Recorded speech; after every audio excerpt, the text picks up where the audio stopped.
अहो काय नाही हो बाई मोबाईल कानाला इशारा देऊन राहिला असं मोबाईलला ठेवायचं म्हणलं की मोबाईल गरम होतो या बाहेर तर दुसरी बाटली ठेवा कोणाला पण पर्याय नाही काहीतरी ॲडजस्टमेंट करावं लागते आपल्याला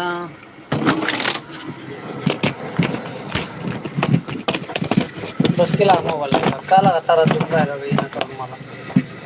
थांबा बस बसा बस की बाबा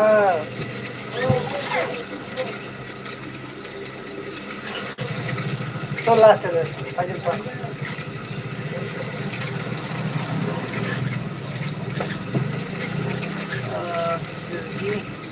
मध्ये ठेवा फोन फ्रीजमध्ये ठेवला आहे फ्रीजमध्येच मोबाईल आहे पर्याय नाही तर काय करू माझं डोकं दुखतं या नाही खरं डोकं